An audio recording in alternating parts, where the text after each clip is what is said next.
Olá, alunos do Colégio Lísimaco Ferreira da Costa, das turmas do segundo ano A, B, C, D e E. Tudo bem com vocês? Hoje teremos mais uma aula de filosofia, tá?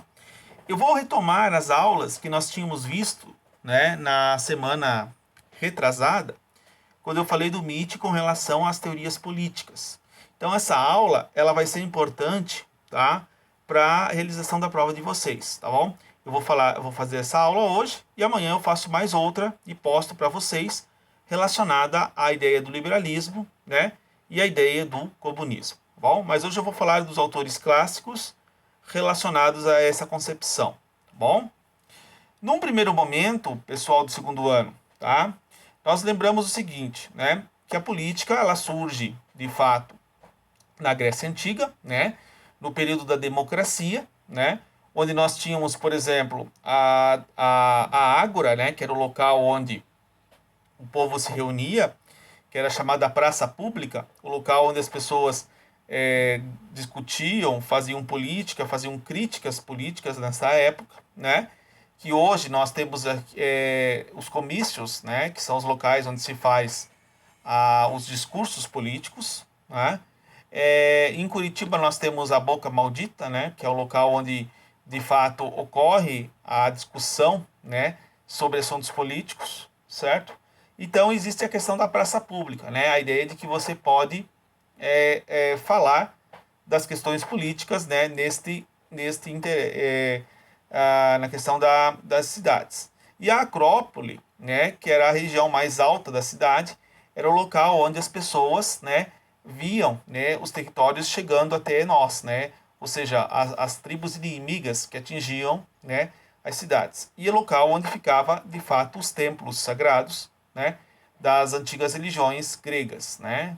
Acreditava-se que na Acrópole existia, né, a estátua da deusa Atena, do qual deu o nome à cidade de Atena, né? E nós tínhamos dentro deste universo da democracia grega, né, os sofistas, que eram os caras que ensinavam as pessoas a arte da discussão, né? E os pensadores, os filósofos, que vão fazer críticas a esses políticos, que é o caso do Sócrates, né? Que foi morto por uma situação política devido ao fato de ele ser condenado pelo fato de ele não ensinar a verdade a seus jovens, de não obedecer às leis e de corromper a juventude, né?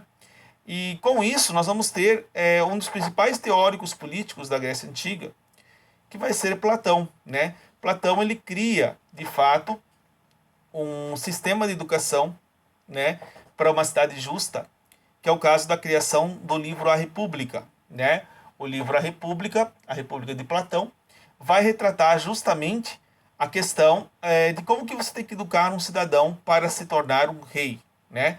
E esse rei tem que se tornar filósofo. Então, primeiramente, ele passa por um processo seletivo, né? No primeiro momento, se identifica quem é apto para o trabalho, né?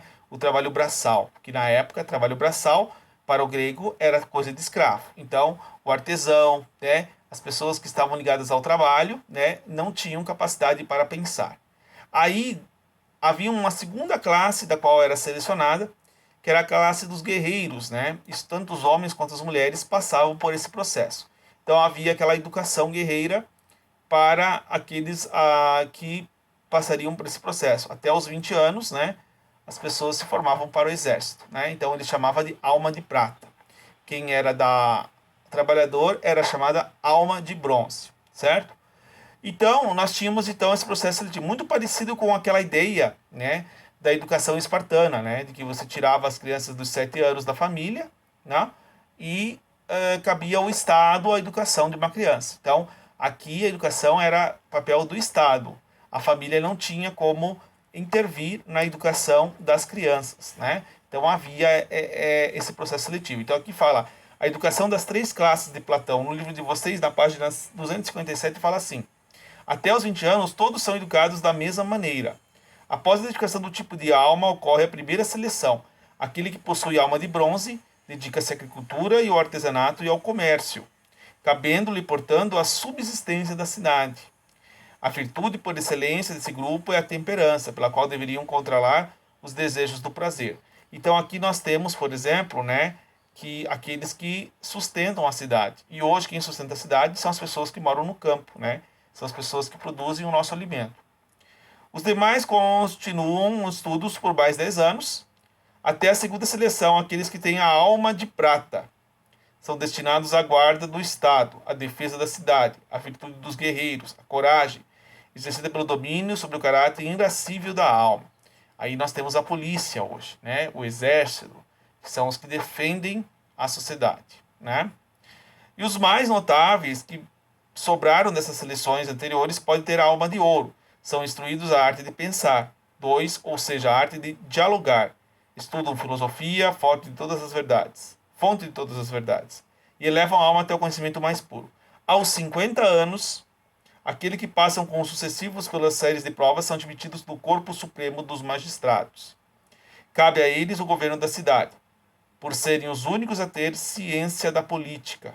Como homens mais sábios, sua função é manter a cidade coesa. Também seriam os mais justos, uma vez que o justo é aquele que conhece a justiça. Com a virtude principal, a justiça constitui a condição do exercício das virtudes. Então, o rei filósofo, né? Para Platão, todo rei tem que se tornar filósofo e todo filósofo tem que se tornar rei. Se nós pararmos a pensar nos dias de hoje, né? As situações da política do nosso país, nem sempre são os nossos governantes que estão lá comandando, né? As nossas cidades, os nossos estados, têm uma capacidade intelectual muito alta para continuar, né, esse exercício de fato, né, esse exercício de fato que é a sabedoria, a condução de uma arte política de fato, né? Então isso é uma coisa muito preocupante, né? Então, para o Estado ser bem governado, é preciso que os filósofos se tornem reis e que os reis se tornem filósofos. Isso para Platão. Já o Aristóteles, ele veio de uma visão diferente.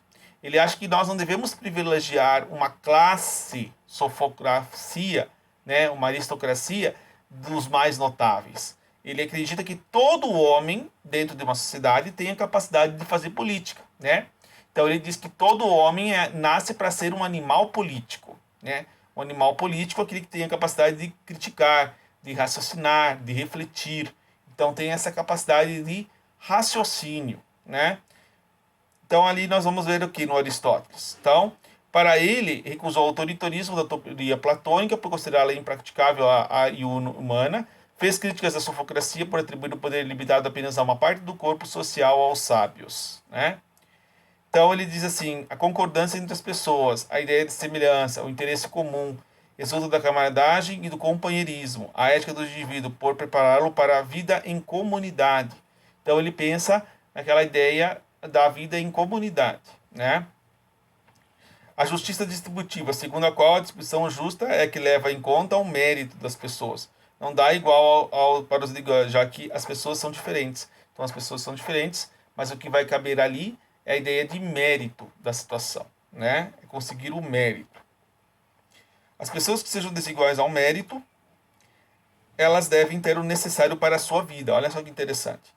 Por isso, a cidade deve impedir a má distribuição de riqueza e de oportunidade, além de, dependendo do caso, punir comportamentos injustos. Então, você tem que dar oportunidade, você tem que dar a distribuição de riqueza para as pessoas que têm necessidades, que elas não conseguem atingir a ideia do mérito, né? Que aí entende a ideia dos mais pobres. Os pobres têm que ser ajudados nesse sentido, né? Essa ideia remete um pouco uma digamos assim, uma pré-ideia, uma pré-ideologia do socialismo, né? Mas futuramente no pensamento de Aristóteles, né? A justiça limita-se ao império da lei, pela qual a razão prevalece sobre as paixões. Cega, retomando a tradição grega. A lei é para Aristóteles o princípio que rege a ação, cidadão e expressa a política da ordem natural. Então a lei, de fato, a lei é aquela que manda na cidade. Todos nós, tanto o presidente quanto os governadores, todos nós somos submetidos a uma constituição, a uma lei que nos organiza, que nos... Então o poder maior é a lei, não é nem o povo e nem o presidente, é a lei que é maior. A lei sempre vai ser maior dentro deste contexto, né? No contexto de admissão de uma cidade. Então você tem esta situação também que tem que se ter em conta, né? Essa ideia. Aristóteles, os homens livres e os cidadãos aprisionados em guerra não deveriam ser escravos. mas sim os bárbaros, nome genérico atribuído aos não-gregos, por serem considerados inferiores e possuíam uma disposição natural à escravidão. Então ele dizia que as pessoas que não eram gregas, essas poderiam ser escravizadas, né? Então as pessoas que de fato viviam dentro da cidade não que eram considerados gregos em si, né? Esses não poderiam de fato ser escravizados. Então ele coloca lá que, por exemplo, para Aristóteles, a monarquia, a aristocracia ou a politeia constituem igualmente formas corretas e adequadas de exercício do poder. Embora prefira as duas primeiras, reconhece que a politeia um tipo de democracia constitucional. A tensão política que sempre deveria a luta entre ricos e pobres poderia ser bem mais controlada. Nesse aspecto, o regime de conciliar esse antagonismo, a paz social. Como a sociedade descobre na classe média, constituída pelos indivíduos que não são nem ricos e nem pobres, as condições de virtude para criar uma política estável, já que a possibilidade de concorrência da revolta seria maior. Então ele já via que a classe média na época, ela poderia ser mais equilibrada em relação aos mais ricos e os mais pobres, né? Então há esse contexto, né? As pessoas esquecem muito da classe média hoje na atitude política. Só se pensa no pobre, na questão esquerda, só se pensa no rico, na questão da direita, e cadê a classe média, né? Cadê as pessoas que têm não são nem ricos e nem pobres, né? Isso nós podemos dizer que a grande maioria é classe média. E de fato ninguém pensa nela, né? Então há essa situação aí que ocorre de fato, né? Dentro de um contexto político que já vem lá de trás, lá da época da antiguidade, né? Que nós já tínhamos essa situação, certo? Na Idade Média, o que vai acontecer? Na Idade Média, todo o poder vai ficar nas mãos da Igreja, né? A Igreja Católica vai deter o poder dos reis. Então, os pensadores da Igreja, eles vão dizer o seguinte, tá? Eles vão falar o seguinte, eles vão colocar da seguinte maneira. Eles vão dizer que todo rei que existe na sociedade, esse rei, tá? Ele foi escolhido por Deus. Então a igreja coroava os reis. Quando nascia uma nova dinastia, ela tinha esse papel de coroar os reis porque eles representavam a representação de Deus na sociedade. Então o rei ele era escolhido, né, por direito divino. Então ele tinha esse direito divino e as pessoas acreditavam, né? As pessoas acreditavam que o rei tinha sangue azul, gente. Um absurdo isso, né? A gente sabe que todo sangue é vermelho, né? Então há essa noção de acreditar, de fato, que havia essa ideia do sangue azul, né? Bom, com relação a isso, houve um cara que destruiu essa ideia de sangue azul, né? Essa ideia de utopia social, essa ideia de uma cidade idealizada, que foi o cara chamado Nicolau Maquiavel. Esse cara revolucionou a política, porque ele escreveu um livro que é o segundo livro mais lido do mundo e que se chama O Príncipe de Maquiavel, tá? Ele é o segundo livro mais lido do mundo, tá? O primeiro vocês sabem qual é a Bíblia, né? O segundo é o livro de Maquiavel. E ele tem 500 anos esse livro, né? Esse livro, quando a gente fala que a pessoa é maquiavélica, a gente acha que a pessoa é sem escrúpulos, a pessoa é ruim, a pessoa é do mal, né? Mas não é nada disso, né? Foi-se criada essa ideia pejorativa de Maquiavel. Neste livro, o Maquiavel ele tenta colocar uma realidade política da situação. Na época onde ele viveu, no Renascimento da Itália, havia uma briga entre duas grandes famílias, né, na época. Você tinha a briga entre a família dos Borgias e a família dos Médicis, né, que disputavam o poder. E o Maquiavel, ele era um diplomata da época. Ele trabalhava lá com os caras da política. Só que quando houve uma revolução lá e outros tomaram o poder, no qual ele estava apoiando os que perderam o poder, o que houve? O Maquiavel acabou sendo preso, ele foi um preso político, e lá na prisão política ele acaba, de fato, né, escrevendo esse livro para o cara chamado Frederico de Médici, né, que seria o príncipe que deveria, de fato, governar a cidade. Esse manual foi um manual de política para esse príncipe. E ele serve até hoje para todos os políticos. O Maquiavel ele serve hoje. Por quê? Porque ele é um manual que diz assim: qual é a capacidade que o indivíduo tem para se manter no poder, gente, né? Então, a capacidade que o homem tem de manter-se no poder. E você vê, por exemplo, dentro da sociedade, né, muitos políticos sai de um cargo, vai para outro, vai para outro cargo, continua, se reelege. Ou seja, essa ideia de se manter no poder. Eu sou contra a reeleição. Eleição é para o cara se manter no poder. De fato, né, as pessoas têm que trocar o poder a cada ano, porque isso é mal para a democracia. A democracia precisa ser oxigenada, né? Mas infelizmente não é assim que a maioria das pessoas pensam, né? Infelizmente é assim.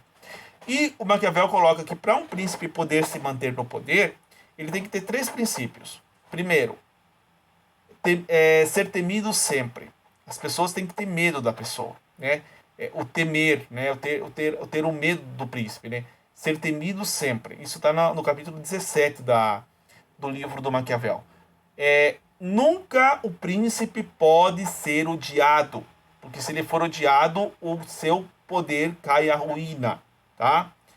E ele pode ser amado, se possível. Então, amado, se possível, temido sempre, né? E odiado nunca. Se ele conseguir levar esses três valores, esses três princípios, ele vai se manter no poder para sempre, né? Ele vai ter um cargo vitalício. E de fato, né? Hoje, a maior parte das famílias na política tem cargos vitalícios, né? Se você parar para pensar, os políticos atuais são filhos dos políticos anteriores, de séculos e décadas atrás, de séculos e séculos atrás, e que se continuam se perpetuando no poder, né? Olha lá no Recife, lá, o filho de Eduardo Campos, né? Que era aquele candidato a presidente que morreu no avião. Se candidatou a prefeito, né?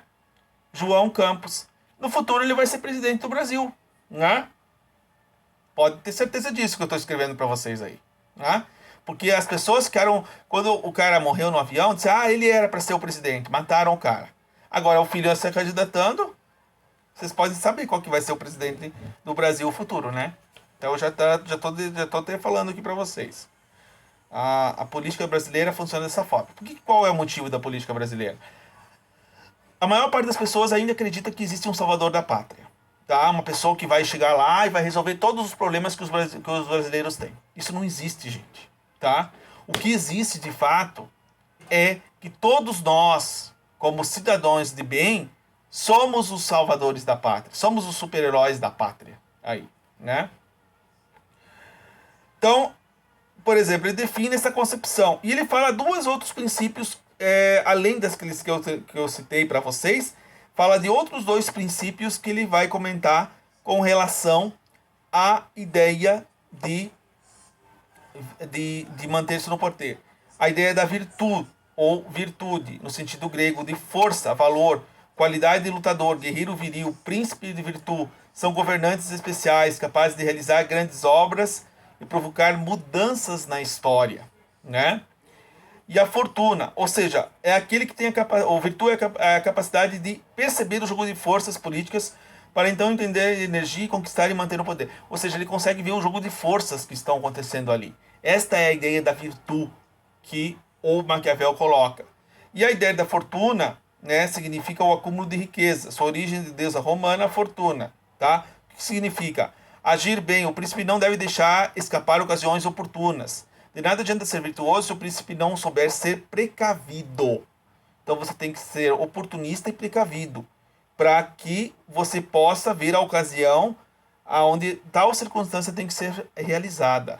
Então existe toda uma artimanha, né, dentro desse jogo da política para que as pessoas possam se manter dentro do poder, né? Então, aquela ideia, né, que se dizia que os fins justificam os meios, né? Essa ideia que veio do Maquiavel, né? Só que ele nunca falou isso, né? Isso aí foi uma frase que foi tirada dele para ser colocada. Ó. Então você tem essa situação aí, né? Privilegia a imagem do governador virtuoso, que desse modo atrela a política da moral individual. A propor a secularização da Maquiavel, desligou a política da tutela das normas a priori de moral religiosa, para inaugurar uma nova maneira de conceber a moral política. Nesse caso, os valores não são dados de antemão, mas dependem da realização de interesses coletivos. Ou seja, não é uma coisa que vem de Deus, né? É uma coisa que é realizada pelo próprio homem. Isso que ele quis dizer. O Maquiavel foi o primeiro cara a pensar lá na época a unificação dos estados italianos. Ele queria formar uma república na Itália. Isso aconteceu só 200 anos mais tarde, porque na época a Itália era dividida em reinos, né? E cada reino tinha um governante. Ele queria unificar todos esses reinos italianos num único reino, né? E acabou não acontecendo. Então, de fato, o Maquiavel ele é importante, né, nesse pensamento, né, da ideia da política. E ele é um dos autores que mais cai em vestibular. Vocês podem pegar qualquer vestibular de filosofia, ele vai estar sempre lá. Isso eu já verifiquei e eu posso dizer para vocês, pessoal. Eu tenho toda a autoridade para falar que realmente o Maquiavel é um autor que cai todo ano em vestibular. Então vocês fiquem bem atentos em relação a isso, tá?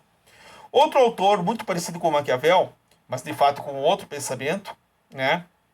Tá quase acabando o meu tempo. Acho que eu vou só falar mais um pouquinho só desse e mais de um outro aí. Thomas Hobbes, John Locke e Jean-Jacques Rousseau foram os pensadores que elaboraram a vertente do chamado contrato social, os chamados autores contratualistas, né?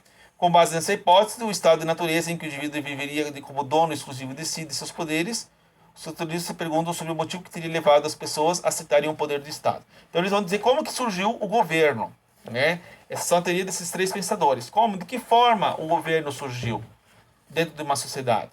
Para o Hobbes, ele coloca o seguinte, que antes de existir leis na sociedade, o homem via o estado de natureza. O que é estado de natureza?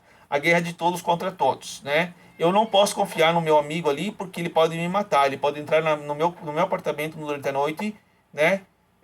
E vir me matar, certo? Ele pode roubar-me, ele pode se vingar de mim pelas costas.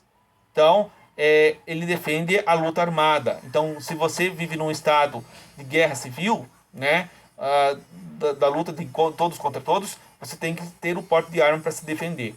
Agora, quando você deixa de ter um estado civil, um estado de natureza, onde o homem é o lobo do próprio homem, e passa a ter um governo civil regido por leis e por um governante, que pode ser o rei, né? Todas as pessoas se tornam submissas a esse governante. Elas se tornam submissas ao rei, né? E em troca, esse rei, por ter todo esse poder submisso a ele, o que ele faz? Ele dá segurança para a população, né? Então você não precisa mais andar armado num governo civil. Por quê? Porque você está delegando o dever da sua defesa ao Estado. E hoje existe polícia, né, para nos defender. Então o homem não precisa andar armado, né? Essa política de defender o armamento é uma furada contra o governo do Estado.